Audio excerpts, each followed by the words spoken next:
आता भविष्यकाळात ते म्हणजे येत्या 3-4 महिन्यामध्ये नगरपालिका, जिल्हा परिषद, पंचायत समित्या या निवडणुका होणार आहे आणि त्याच्यामुळं सर्वच महायुतीतील घटक पक्षांनी आपापल्या परीनं कामाला सुरुवात केलेली आहे. मेळावे होत आहेत. आम्हालाही मुंबईमध्ये असेल जेव्हा एकत्रित आम्ही सर्व पक्षाची मंडळी येतो, आमदार एकत्रित येतात, तेव्हा याच्या बाबतीत निश्चितपणानं संकेत दिले जात आहेत की स्थानिक स्वराज्य संस्था या पक्ष संघटनेच्या दृष्टिकोनातून अतिशय महत्त्वाच्या असतात. जे कार्यकर्ते लोकसभेत, विधानसभेत जीवाचं रान करून काम करतात, त्यांना या निवडणुकीच्या माध्यमातून नेतृत्वाची संधी मिळत असते आणि त्यामुळं या निवडणुकीला अतिशय महत्त्वपूर्ण स्थान आहे. आणि मी तर गेली 35 वर्ष माजलगाव मतदारसंघामध्ये राजकारण करत असताना सर्व समाज घटकांना बरोबर घेऊन राजकारण करतोय. मग ते सहकाराच्या निवडणुका असोत की जिल्हा परिषद पंचायत समितीच्या असोत, नगरपालिकेच्या असोत, सर्व समाजाला न्याय देण्याची माझी भूमिका राहिलेली आहे. आणि याच भूमिकेतून भविष्यकाळात येणाऱ्या निवडणुकीमध्ये ज्यांनी मला या मतदारसंघाचं 5दा नेतृत्व करण्याची संधी दिली, त्या कार्यकर्त्यांना संधी देण्याचं काम या माध्यमातून निश्चितपणानं होणार आहे. आणि जे कार्यकर्ते सर्व समाजातील माझ्यासाठी प्रामाणिकपणाने ज्यांनी काम केलेलं आहे, त्यांना निश्चितपणानं या निवडणुकीच्या माध्यमातून न्याय मिळेल या दृष्टिकोनातून मी स्वतः प्रयत्न. म्हणून तुम्ही या दोनही प्रकरणात, महादेव मुंडे हत्या प्रकरणात पण आवाज उठवलाय, संतोष देशमुख हत्या प्रकरणात पण आवाज उठवलाय. न्यायाच्या बाबतीमध्ये त्यांचा पाठपुरावा कशा पद्धतीने करणार आहात आणि तुम्ही त्यांच्यासोबत कधीपर्यंत? आम्ही त्यांना न्याय मिळेपर्यंत त्यांच्यासोबत आहोत. ही आमची जाहीर भूमिका आहे. अनेक वेळेला ती आम्ही व्यक्त केलेली आहे.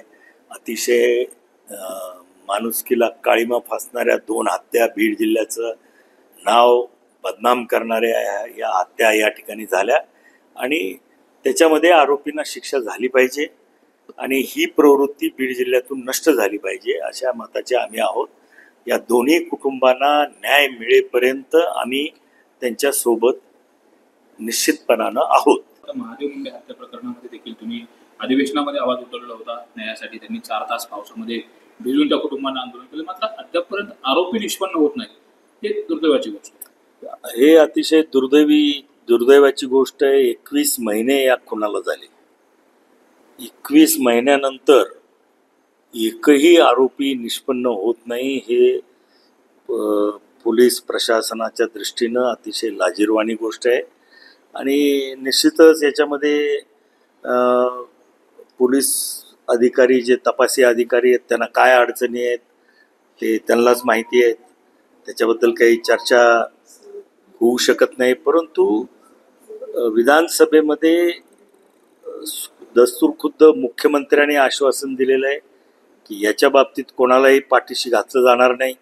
आणि म्हणून निश्चितपणानं जसं स्वर्गीय संतोष देशमुख यांच्या बाबतीत गुन्हेगार निष्पन्न झाले, आज गजाआड गेले, कोर्टात त्याची ट्रायल चालू आहे, त्याप्रमाणे महादेव मुंडे हा एक परळीमधला अतिशय छोटा व्यापारी कुठंतरी मला प्लॉटिंगमध्ये आडवा येतोय या उद्देशानं त्याचं जीवन संपवलेलं आहे.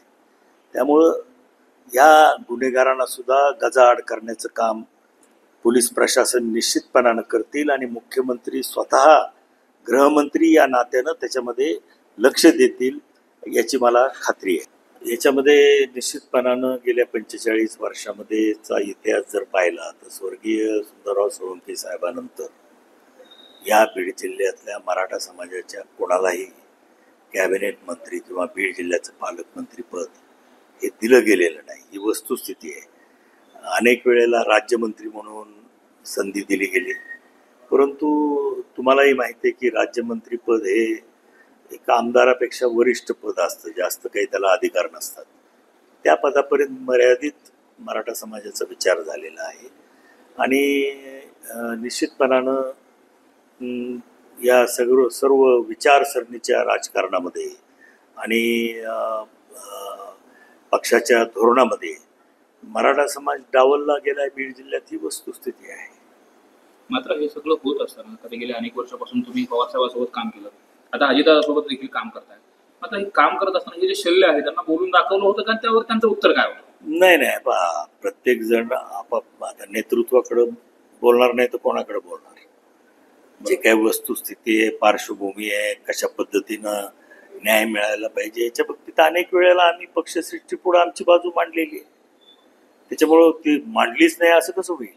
मांडली जाते, परंतु कुठंतरी त्यांच्या तेव्हा ते जेव्हा संधी देण्याचा विचार करतात तेव्हा ते नेहमी प्राधान्य दुसऱ्या म्हणजे ओबीसीना किंवा मागासवर्गीयांना ते देतात, असा माझा अनुभव आहे. मात्र राष्ट्रवादीनं बघितलं होतं धनंजय मुंडे कृषी घोटाळ्याचा आरोप होता, तर न्यायालयाने क्लीन चिट केली. संतोष देशमुख हत्या प्रकरणामध्ये फोटो वगैरे पुढे आले, त्यानंतर राजीनामा झालेला होता. न्यायालयीन चौकशी सुरू आहे असं अजितदादांनी देखील म्हटलं होतं. नेमकं या सगळ्या प्रक्रिया झाल्यानंतर परत त्यांना त्याच पदावरती ठेवलं जाईल का काय? तुम्ही आता एवढ्या वर्षापासून तुम्ही सोबत काम करता. हो, पण त्याच्यामध्ये अडचणच नाही ना. ते अजितदादांनी सांगितलेलं आहे त्यांच्यासाठी महाराष्ट्राच्या मंत्रिमंडळामध्ये जागा पद रिझर्व्ह आहे. ते ह्याच्यातून ते म्हणजे त्यांना जर काही न्यायालयीन चौकशीतून क्लीन चिट मिळाली तर त्यांचं मंत्रिपद हे ठरलेलं आहे. त्याच्यामध्ये शंका घ्यायचं कारण नाही. आणि जिल्ह्यातल्या कोणाला तरी मंत्रिपद मिळतंय, माझ्या पक्षातल्या मिळतंय. आजपर्यंत त्यांचे आणि माझे अतिशय चांगले संबंध राहिलेले आहेत आणि एक ज्येष्ठ म्हणून त्यांना जर संधी मिळाली तर मला सुद्धा आनंद आहे. त्यांना आणखीन मोठी संधी मिळावी, महाराष्ट्राचं नेतृत्व करण्याची संधी मिळावी, अशा माझ्या त्यांना शुभेच्छा आहेत. मात्र तुम्ही अनुभवी आहात, तुमच्या बाबतीत तसा का विचार केला जात नाही? दुसरा त्याला जोडून प्रश्न की हे सगळं होत असताना असे राष्ट्रवादीमध्ये लायबल माणसं नाहीत का की जे मंत्रिपद दुसरे? नाही, आता हे बघा, हा प्रश्न काही माझं मी याचं उत्तर देऊ शकत नाही. हा प्रश्न पक्षाच्या नेतृत्वाला विचारला पाहिजे, तेच ह्याचं समर्पक उत्तर देऊ शकतील असं मला वाटतं. दादा, आपण निवडणुकीच्या आधी राजकीय रिटायरमेंट घेणार होता, तरी पण तुम्ही मैदानात उतरले. त्या आधारे सुद्धा पक्षाने तुम्हाला मंत्री करावं ही अपेक्षा नाही, तसं नाही. ते मला मंत्रिपद करावं म्हणून मी निवडणुकीच्या रिंगणात आलेलो नाही, परंतु परिस्थितीचा विचार करून ही सीट राष्ट्रवादीला मिळावी, एक आमदार राष्ट्रवादी पक्षाचा वाढावा म्हणून ऐन वेळेस म्हणजे मी निर्णय तो घेतला. आणि आपण पाहिले निवडणुकीच्या निकालावरून की अतिशय थोड्या मताच्या फरकाने मी विजयी झालो.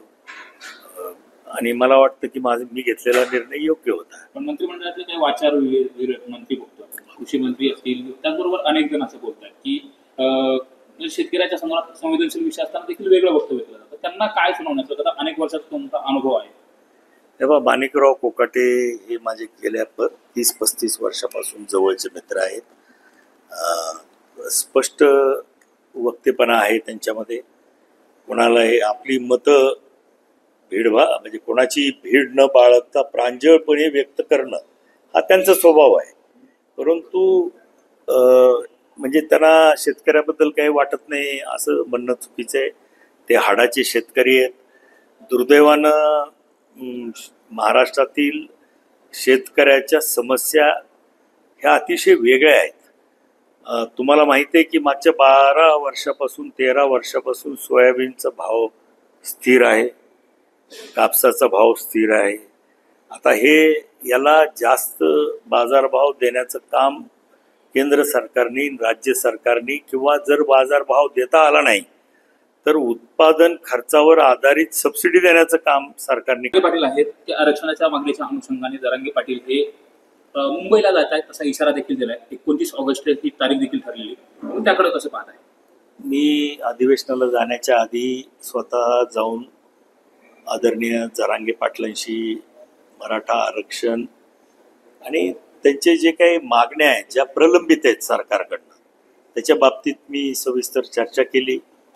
त्याच्यानंतर अधिवेशनामध्ये मुख्यमंत्री, उपमुख्यमंत्री दोन्ही यांची भेट घेऊन त्यांना लेखी स्वरूपात या मागण्याच्या बाबतीत सरकारनं तातडीनं पावलं उचलावीत आणि जे आंदोलन मनोज जरांगे पाटलांनी या ठिकाणी ऑगस्टच्या महिन्यामध्ये ऑगस्ट महिन्याच्या शेवटी जे मुंबईकडं जाण्याचं त्यांनी ठरवलेलं आहे त्याच्यापासून त्यांना परावृत्त करावं, त्यांच्याशी चर्चा करावी, त्यांच्या सगळ्या मागण्या मान्य कराव्यात. अशा पद्धतीनं आमदार या नात्यानं मी माझ्या भावना या तिन्ही नेत्याकडे व्यक्त केल्या. धनंजय मुंडे यांची पुन्हा मंत्रिमंडळात वर्णी लागते आणि त्या संदर्भात चर्चा होते. अजितदादांनी संकेत सुद्धा दिले, न्यायालयीन चौकशी झाल्यानंतर पुन्हा त्यांचं स्थान आबा दिलं असेल. त्याला जोडून एक प्रश्न झाला. आपण जर बघितलं तर बीड जिल्ह्यामध्ये बीडला पालकमंत्रीचा गुलाल लागला, केजला लागला आणि परलीला लागला. इतर 3 तालुक्याला आतापर्यंत गुलालच लागला पालकमंत्रीचा. स्वतः अजितदादांनी तसे संकेत दिलेले आहेत. या बाबतीत मी निश्चितपणानं धनंजय मुंडेंना परत मंत्रिपद मिळावं, बीडचं पालकमंत्रीपद मिळावं, पक्षांनी त्यांना अजून महाराष्ट्राचं नेतृत्व करण्याची संधी द्यावी, या विचाराचा मी आहे. कारण की धनंजय मुंडे वयानं माझ्यापेक्षा लहान आहेत आणि निश्चितपणानं एक ज्येष्ठ या जिल्ह्यातला आमदार या नात्यानं माझे त्यांना आशीर्वाद असतील आणि त्यांना शुभेच्छाही असतील. मात्र जर असं पाहिलं तर एकीकडे तुम्ही अनुभवी आहात, अनुभवी असताना 5वी टर्म आहे, तरी सुद्धा मंत्रिपदाच्या बाबतीमध्ये मात्र तुमची मतदारसंघात चर्चा होते. वरतून मात्र पक्षश्रेष्ठीकडून तशा पद्धतीने कुठला कौल दिला जातो नाही. आता हे पक्ष म्हणजे माझा जो काय अनुभव आहे पक्षश्रेष्ठींचा, आदरणीय पवारसाहेब असतील, आदरणीय अजितदादा असतील किंवा इतर नेते असतील, जे निर्णय मंत्रिपदाच्या बाबतीत घेत असतात, त्यांनी बीड जिल्ह्यामध्ये नेहमीच ओबीसीना आणि मागासवर्गीयांना प्राधान्य देण्याचं काम मागच्या अनेक वर्षामध्ये या ठिकाणी झालेलं आहे आणि त्यामुळं ती त्यांची विचारधारा आहे. फुले शाहू आंबेडकर यांची विचारधारा, सगळ्या समाजाला बरोबर घेऊन जायचं, राजकारण करायचं, त्याच्या बाबतीत कुठंतरी ते सातत्यानं बीड जिल्ह्यामध्ये हे प्राधान्य देत आलेले आहेत आणि त्याच्यामध्ये काही चुकीचं आहे असं मला वाटत नाही. परंतु त्याच्यामध्ये या पक्षाचा जो कणा आहे, ज्या समाजाने आजपर्यंत या पक्षाला नेहमीच ताकद दिलेली आहे, तो समाज मात्र दुर्दैवाने गेले 45 वर्ष पालकमंत्रीपदापासून, कॅबिनेट मंत्र्यापासून वंचित राहिला. ही सुद्धा वस्तुस्थिती आहे आणि याच्या बाबतीतही कुठंतरी विचार झाला पाहिजे असं माझं प्रामाणिक मत आहे. तुमचं नाव दरवेळेस येतो, पण तुमचं नाव मंत्रिपदासाठी दरवेळेस येतो, पण ते नंतर वगळलं जातं. नेमकं काय अडथळा येतो? आता नावाची चर्चा ही होत राहते. जेव्हा जेव्हा मंत्रिमंडळ बनतं तेव्हा चर्चा होत असते. परंतु शेवटी पक्षश्रेष्ठी काय विचार करतात यालाच महत्व आहे. आडवं काय येतं? माझी जात आडवी येते असं मला वाटतं.